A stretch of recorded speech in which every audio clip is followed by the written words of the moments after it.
નમસ્કાર વિદ્યાર્થી મિત્રો, ધોરણ 11માં આપણે રિવિઝન ચોથા બીજા ચેપ્ટરનું કરતા હતા. એની અંદર આપણે પછીનો પ્રશ્ન જે ચોથો જે છે કે વીમા નિયમન અને વિકાસ સત્તા વિશે જણાવો, એ જોઈ લઈએ.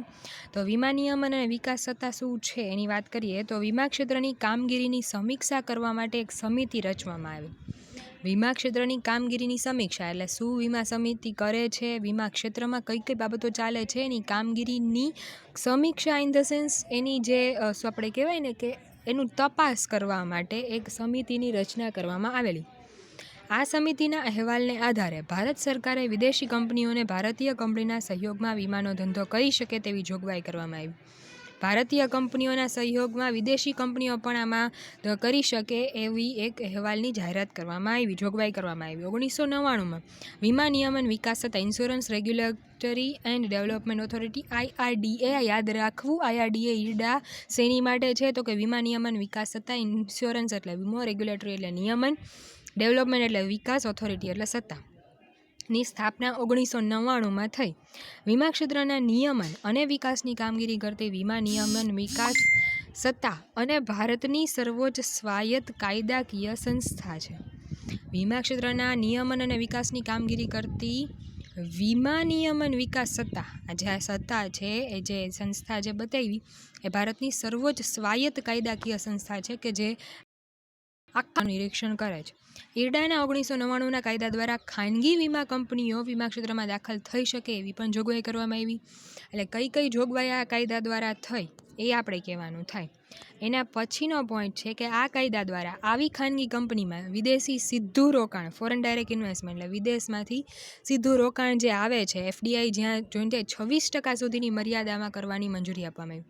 એટલે વિદેશ રોકાણની છૂટ આપવામાં આવી અને ખાનગી કંપનીઓને પણ છૂટ આપવામાં આવી. ખાનગી કંપનીઓની અંદર વિદેશ એટલે કે FDI જે કરે છે એ 26% સુધી કરી શકે. આજે હું અહીંયા કોઈ પ્રાઇવેટ કંપની વીમાની ખોલું છું તો એની અંદર 26% જે છે એ વિદેશી મૂડીરોકાણના હું લઈ આવી શકું, બરાબર. 6%, 20%, 25% જેટલા આવે એટલા વિદેશી વીમા કંપનીના હું લઈ આવી શકું. બાકીના 74% અહીંથી હોવા જોઈએ મેક્સિમમ, બરાબર. 26%ની આપણે લિમિટ આપવામાં આવી. 2015માં વિદેશી સીધું રોકાણની મર્યાદા 26%થી વધારીને 49%, એટલે 51% ભારતના હોય તો ચાલે, 49% વિદેશમાંથી રોકી શકાય. આમ હવે વિદેશી વીમા કંપનીઓ ભારતીય કંપનીમાં સીધું 49% સુધીની મૂડી રોકી શકે છે. જ્યારે એક વસ્તુ યાદ રાખવી, 50%ની ઉપર જાય ને ત્યારે એ જે તે સત્તા કે જે તે ઓથોરિટીના હાથમાં સત્તા વહી જાય, બરાબર. જે તે સંસ્થાના હાથમાં સત્તા વહી જાય. આજે શાસક કંપનીને ગૌણ કંપની હશે ને, આપણે એ વસ્તુ ભણ્યા છીએ, શાસક કંપનીને ગૌણ કંપની હશે ને તો શાસક કંપની પાસે ગૌણ 50% શેર હશે, બરાબર. એનો મતલબ કે જ્યારે 50ની ઉપર જાય ત્યારે એની માલિકી થઈ જાય. પણ અહીંયા આપણે 50ની નીચે સુધીની જ લિમિટ રાખવાની થાય. એટલે 49% સુધી, એટલે ભારતની કંપની પણ 49% સુધી વિદેશી મૂડીરોકાણ થઈ શકે, બરાબર. એની આ સત્તાવાર મૂડી હોય એની અંદર. એટલે આ વસ્તુ 2015માં વધારી દેવામાં આવી. ઈરડાના મુખ્ય ઉદ્દેશો કયા કયા, એ જે સંસ્થા છે કામ શું કરે છે, એના ઉદ્દેશો શું છે તો કે પહેલું, વીમા ધારકોને વીમાની પસંદગીમાં વધુ તક મળે. વીમાની પસંદગીમાં વધુ તક મળે કઈ રીતે તો કે એક જ પોલિસી બેઠી એકને એક ન ચાલે. જુદા જુદા પ્રકારની કેટલી બધી પોલિસી હોય. આજે ફ્લોટિંગ પોલિસી હોય કે એક સાથે હેલ્થ ઇન્સ્યોરન્સમાં લ્યો છો તો આખા કુટુંબનો પણ લઈ શકો અને એક જણાનો પણ લઈ શકો. તો આ એક વેરિએશન મળ્યું. પ્લસમાં બીજી વસ્તુ વાત કરીએ તો એના ટર્મ્સ એન્ડ કન્ડિશન ફરી જતી હોય. પોલિસીની સમયગાળો પણ વધઘટ મળી શકે તમને.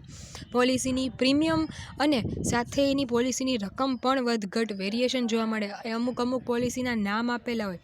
એટલે વધુ પસંદગી મળે એવી રીતે પોલિસીની રચના કરે, એવું જે વીમા કંપનીઓ કરે એ વસ્તુ વીમા ધારકોને વીમાની પસંદગીમાં વધુ તક મળે એવી રીતે આ લોકોને કાર્ય કરવાનું થાય.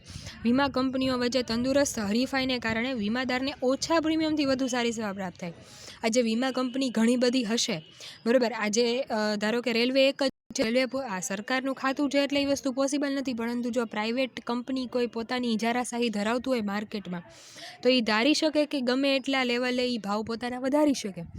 એટલે એવું ના થાય એટલા માટે જ્યારે હરીફાઈ છે આજે ખાનગી કંપનીઓને છૂટ આપવામાં આવી તો 4 કંપની વીમા કંપની ચલાવતી હશે, વીમા પોલિસીની ચલાવતી હશે, બરાબર.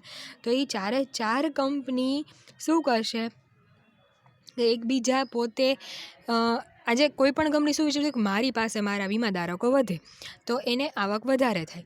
તો આજે મારા વીમા ધારકો વધે એવું વિચારીને એ શું કરશે તો કે ગ્રાહક કેમ મારી પાસે ખેંચાઈને આવે એ જોશે. ગ્રાહક ક્યારે આવશે? જ્યારે પોલિસીની રકમ વધારે હશે અને પ્રીમિયમ ઓછું ભરવાનું થશે.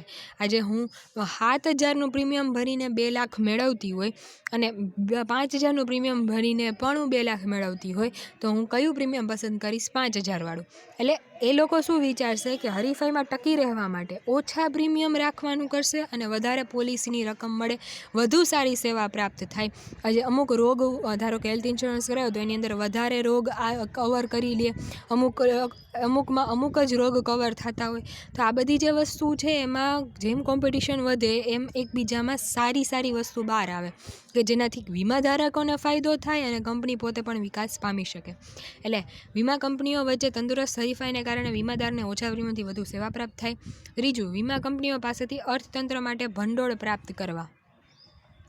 વીમા કંપનીઓ જે છે એ જે કમાય છે, આજે તમે પ્રીમિયમ ભરો છો, તમારે કાંઈ થયું નથી તો એ તો એની આવક જ છે ને, બરાબર. આજે કેટલા બધાય પ્રીમિયમ ભરતા હશે અને બધાયને એ વસ્તુ થવાની નથી. એટલે જે વીમા કંપનીને જે આવક છે એનાથી જે અર્થતંત્રમાં પણ ફેર પડશે, દેશની રાષ્ટ્રીય આવકમાં ફેર પડશે અને દેશ માટે ગવર્મેન્ટ હશે, ફોરેન ડાયરેક્ટ ઇન્વેસ્ટમેન્ટથી ચાલતી કંપની હશે કે કોઈ પણ હશે, એનાથી જે આવક થાય છે એનાથી દેશ માટે અર્થ ભંડોળ ભેગું થશે. વીમા કંપનીઓમાં સ્વનિયંત્રણ લાવવું કે પોતે પોતાનું રેગ્યુલેશન કરી શકે, બરાબર. એની ઉપર IRDA તો છે જ, પણ એનું રેગ્યુલેશન એ પોતે કરી શકે, એની માટેનું એનું મેનેજમેન્ટ એ પોતે કરી શકે, એ માટેની એક ઉદ્દેશ છે. અને ચોથું, 5મું, ફરિયાદ નિવારણ તંત્રની વ્યવસ્થા કરવી. આજે વીમા કંપનીની અંદર કોઈ પણ ફ્રોડ થાય છે અથવા તો ગ્રાહકોને અસંતોષ છે તો એની માટે ફરિયાદ નિવારણ થઈ શકે એવા એક તંત્રની વ્યવસ્થા કરવી. તો આટલી વસ્તુ IRDAના ઉદ્દેશ છે કે જે એને પૂરા કરે છે વીમા કંપનીનું આ વીમા ક્ષેત્રને આખું કંટ્રોલમાં લઈને, બરાબર. તો આ વસ્તુ આપણે જોઈ કે insurance regulatory and development authority, બરાબર. વીમા નિયમન અને વિકાસ સત્તા શું કામ કરે છે એક પ્રશ્ન આપણે જોયો. આજે અહીંયા સુધી રાખીએ છીએ અને પછીનો આપણે નેક્સ્ટમાં જોશું. Thank you.